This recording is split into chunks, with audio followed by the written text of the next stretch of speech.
आनंद वर्धन जी, क्या बीजेपी ने सोचा नहीं था कि अगर अमेरिका के किसी पत्रकार को इस तरह धमकाने की कोशिश करोगे तो उसके नतीजे कितने खतरनाक होंगे? क्या भारतीय जनता पार्टी को ये अनुमान नहीं था कि ये भारत नहीं है जहां पे आप पत्रकारों को धमका के, डरा के, जांचें करा के आप काबू में ले आओगे? चूक कहाँ गई बीजेपी, आनंद वर्धन जी? नहीं देखिए, मेरा थोड़ा इसमें अलग ओपिनियन है। दो तरह से मैं एक थोड़ा बैकग्राउंड मेरे हिसाब से यह है कि सबरीन सिद्दीकी ने क्या पूछा था। उन्होंने पूछा था कि ह्यूमन राइट वायलेशन और माइनॉरिटी एट्रोसिटीज को आप अपने यहां कैसे रोकेंगे। मूल रूप से उन्होंने पहला काम तो ये किया था, मोदी जी को ये मौका नहीं दिया कि मोदी जी क्या आपके यहाँ माइनॉरिटीज के ऊपर अत्याचार होता है। तो मोदी जी तो कहते हैं कि माइनॉरिटीज, हम तो बताते वो कि हमारा ट्राइबल को हमने प्रेसिडेंट बना दिया, उसका वो ये सब हाँकने लगते। उसने पहले ही जब प्रश्न किया तो प्रश्न में कह दिया कि आप क्या ये होता है इसमें। अब मोदी जी अपना डेमोक्रेसी डेमोक्रेसी डेमोक्रेसी करने लगे। लोकतंत्र की जो परिभाषा मोदी जी करते हैं, दो लोकतंत्र की परिभाषा है हमारे पास। मैच्योर लोकतंत्र नहीं है, परिपक्व लोकतंत्र नहीं है हमारे यहाँ। सिर्फ लोकतंत्र की दो विशेषताएं हैं और उसमें ना बीजेपी का कोई कंट्रीब्यूशन है ना मोदी जी का। पहली विशेषता है कि लार्जेस्ट 80 करोड़ लोग वोट देते हैं दुनिया का। शायद सारे लोकतंत्र मिला लिए जाए तो शायद इतने इतने वोट देते हो। तो उसमें मोदी जी का कोई कंट्रीब्यूशन नहीं है। हालांकि कुछ भक्त लोग कहेंगे कि पॉपुलेशन में उनका कंट्रीब्यूशन है, मुझे नहीं मालूम कैसे। खैर, दूसरा जो मामला है, हमारा लोकतंत्र में जो सबसे बड़ी यूनिक चीज है, जो स्वतंत्रता के समय हमें समान मताधिकार पहले दिन से मिला। हमारे लोकतंत्र में पहले दिन से मेरा वोट, मेरे चपरासी का वोट, जो मेरे यहाँ झाड़ू लगाता है उसका वोट, अंबानी जी का वोट बराबर माना गया।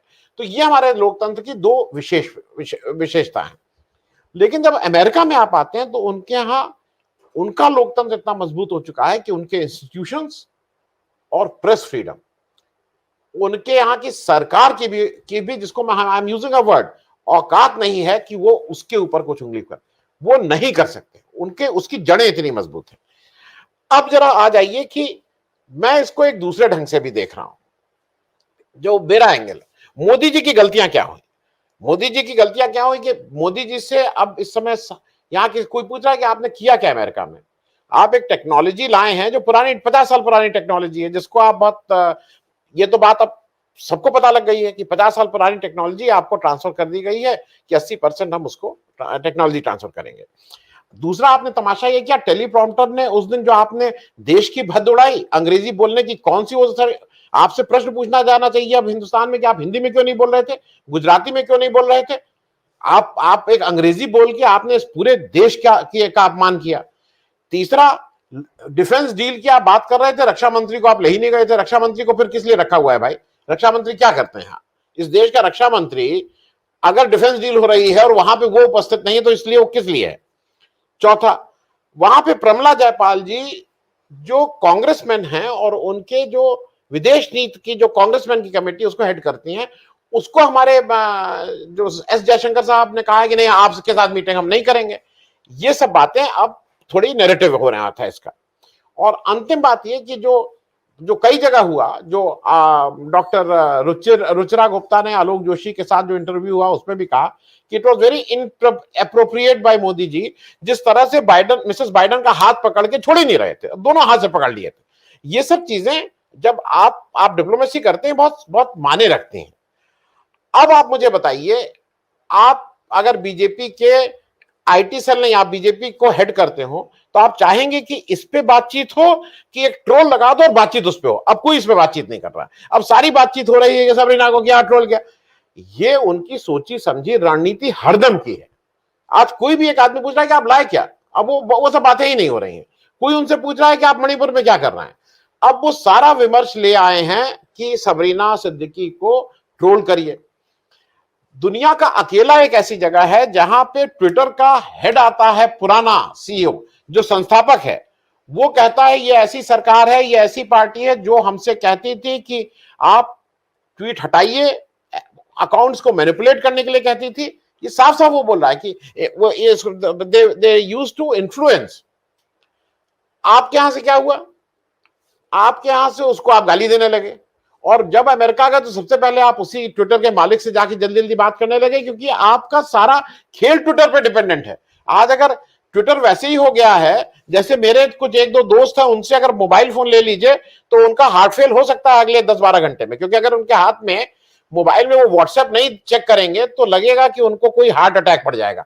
आज तक उनके पास कौन सा ऐसा मैसेज आता है मुझे नहीं पता। मेरे घर के भी कुछ सदस्य हैं इस तरह के जो पूजा में भी बैठे रहेंगे, उसमें भी वो अपना मोबाइल चेक करते रहेंगे। किसके पास से उनके पास सूचना आती है, कौन सी सूचना आती है, किस ऑर्गेनाइजेशन में काम करते हैं, मुझे नहीं मालूम। उसी तरह से अगर ये ट्विटर हटा लीजिए तो बहुत से लोगों की दुकान बंद हो जाएगी। मैं अंतिम बात कह के बंद करूंगा, खत्म करूंगा। हरदम याद रखिएगा, ट्विटर ने जो पहला मैनिपुलेटेड मीडिया का फ्लैग ऑफ किया था वो अमित मालवीय और संबित पात्रा थे। ये सब नोन है भाई। एक पुराना थाने में लगता था 10 नंबरी, नोन अपराधी। ये मैनिपुलेटेड मीडिया के इंटरनेशनल अपराधी हैं ये दोनों लोग भाई। ये कोई मैं अपनी मनगढ़ंत बात नहीं कर रहा हूं, आप खुद ही निकाल के देख लीजिए। और अभी दिक्कत क्या हो गई है, क्योंकि वो बात थोड़ी मैं कई जगह उसको अवॉइड करता हूं कहना। अभी बात ये हो गई कि बीजेपी पहले अनइंटरप्टेड था, सामने कोई उसका गोलपोस्ट में कोई रोकने वाला था ही नहीं। वो अपना जो ट्रोल आए जो मन आए वो करते हुए निकल जाता था। अब थोड़ा जवाब मिलने लगा है, जवाब मिलने लगा है तो वो गड़बड़ा रहे हैं, क्योंकि यहां पढ़े लिखे लोग तो हैं नहीं। मुझे कल, मैं एक अंतिम बात फिर 1 मिनट लूंगा, मुझे बहुत दुख लगा। राजनाथ सिंह हमारे और आपके प्रदेश से आते हैं, बढ़िया हिंदी बोलते हैं, अटल बिहारी की परंपरा के लोग हैं, नमस्ते दोनों हाथ जोड़ के करते हैं, अच्छी। वो बता रहे हैं कि पाकिस्तान की मिर्ची लग गई। ये एक अध्यापक की है, ये एक प्रोफेसर की भाषा है कि मिर्ची लग गई। ये राजनाथ सिंह बोल रहे हैं भाई। मुझे दुख हुआ और शर्म आई, और ये केवल संगत का असर है। राजनाथ सिंह की संगत खराब हो गई है, इसलिए वो इस तरह की उनकी भाषा हो गई है। अब इसको क्या कहेंगे, ये सब ये ट्रोल आर्मी और ये आदमी, ये इनके इसके सिवा कुछ आता ही नहीं। इनको पढ़ाई लिखाई की कोई बात नहीं आती है, केवल झूठ और केवल झूठ। तो मेरे हिसाब से ये जानबूझ के किए हैं जिससे बाकी बातों से ध्यान हट जाए। अब आप इसी में, हम और आप इसी पे बात करते रहें। आनंद जी, आप स्वीकार करेंगे कि अब शायद वक्त आने वाला है जब पत्रकार खुल के सवाल करेंगे, क्योंकि अब गोदी मीडिया के दिन जाने वाले हैं? देखिए, मैं फिर से कहूं, मुझे ऐसा लगता है कि शायद पत्रकारों के, सिर्फ मैं मीडिया की दृष्टि से कह रहा हूं, पत्रकारों की दृष्टि से कह रहा हूं जो पत्रकारिता करते हैं, ऐसा अच्छा पीरियड तो था ही नहीं। देश का प्रधानमंत्री डरता है आपसे, आपका इकबाल इतना है कि देश के प्रधानमंत्री की हिम्मत ही नहीं है आपके सामने आने की। तो डरा हुआ आदमी तो वो है ना, हम कहां डरे हुए हैं, नंबर 1। नंबर 2, मीडिया जो आप सवाल पूछता है, और नहीं, मीडिया तो सवाल लगातार पूछ रहा है, और ये भी एक्सपोज हो गया है कौन मीडिया है और कौन नहीं है, कौन पत्रकार है और कौन पत्रकार नहीं है। ये डिस्टिंक्शन भी तो साफ हो गया ना। ये डिस्टिंक्शन आज आप टेक्निकली, संजय शर्मा आज उत्तर प्रदेश सरकार के एक्रेडिट पत्रकार नहीं है।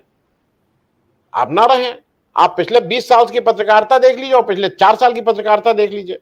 आपने जितना 20 साल में किया होगा उतना आप 1 महीने में आपको लोग जानते हैं।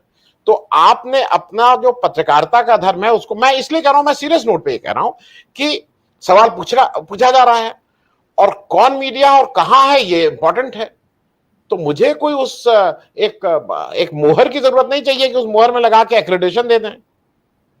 दूसरा, आप जब पत्रकारिता की इस देश में बात होगी तो आप गौरी लंकेश को याद रखेंगे कि अक्षय कुमार को याद रखेंगे? हम और आप भी उसमें प्रेजेंट थे, डॉक्टर राकेश भी प्रेजेंट थे। अगर हमारे आपको कभी जीवन में मौका लगेगा तो हम सना मट्टू को बुला के सम्मानित करेंगे। हम जो बहुत से रंगे पुरते लोग आते हैं उनको तो हम सम्मानित नहीं करेंगे। आप भी उसके पार्ट थे, डॉक्टर राकेश भी थे।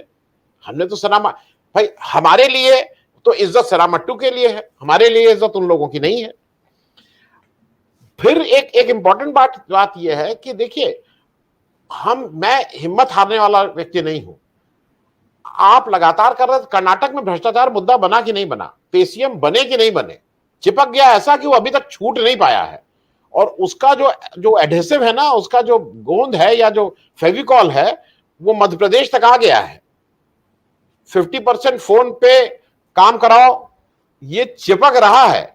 अब वो एक आध दिन में और बिल्कुल ऐसा जोड़ चिपक जाएगा कि फिर वो निकलेगा नहीं। तो वो धीरे धीरे चिपकते चिपकते चिपकते चिपकते इसकी हालत हो गई। तो ये किसने बनाए हैं मुद्दे? भाई, जो भी पत्रकार है। मेरी आवाज 2 लोगों की थी, आपकी आवाज 4 लोगों की तक पहुंचने की थी। हम और आप तो लगातार आवाज दे रहे थे, जितने लोग बैठे हैं यहाँ। किसी की 4 आदमी की थी, किसी की 6 आदमी की थी। एक चीज जान लीजिए, मुसलमानों को जितना तंग कर लें, जब बाहर निकलते हैं तो मस्जिद जाना पड़ता है ना। मैं तो नहीं गया हूं मस्जिद, मैं कोई मुझे जबरदस्ती ले जाए, देखूं कौन मस्जिद ले जाता है मुझे जबरदस्ती। अपनी स्वेच्छा से चला जाऊंगा। किसी के घर में कोई मौत होती है तो वो उनकी नमाज होती है भाई, वो जो जो रुखसत की नमाज या वो बोलते हैं, तब चला जाता हूं। मुझे और आपको तो कोई मस्जिद नहीं ले जा सकता है।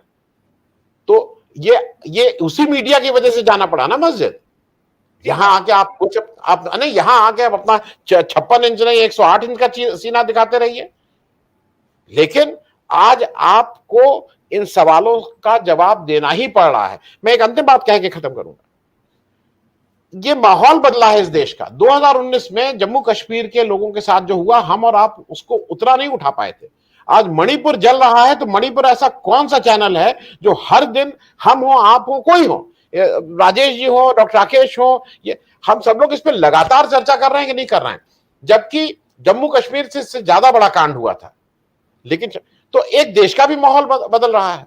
तो मुझे ऐसा लगता है कि जो प्रदीप जी ने कहा, जो डॉक्टर राकेश ने कहा, जो राजेश जी ने कहा, देश का माहौल भी बदल रहा है। लोगों को भी समझ में आ रहा है कि किसको सुना जाए, किसको नहीं सुना जाए। एंटरटेनमेंट के लिए आप बहुत सी पिक्चरें दिखाते हैं, गाना बजाना बहुत सा सुनाते हैं, कीर्तन बहुत कराते हैं, लेकिन जब धर्म की बात करनी होती है तो गीता पढ़ते हैं। उसी तरह से जब आपको कुछ ऐसी बात करनी है तो हमारे और आपको देख तो रहे हैं ना, लोग सुन भी रहे हैं। तो मेरे ख्याल में ये हम लोग के लिए बहुत सेटिस्फैक्शन की बात है कि देश का सबसे सर्वोच्च पद पे बैठा हुआ आदमी हमारे इकबाल से डरता है।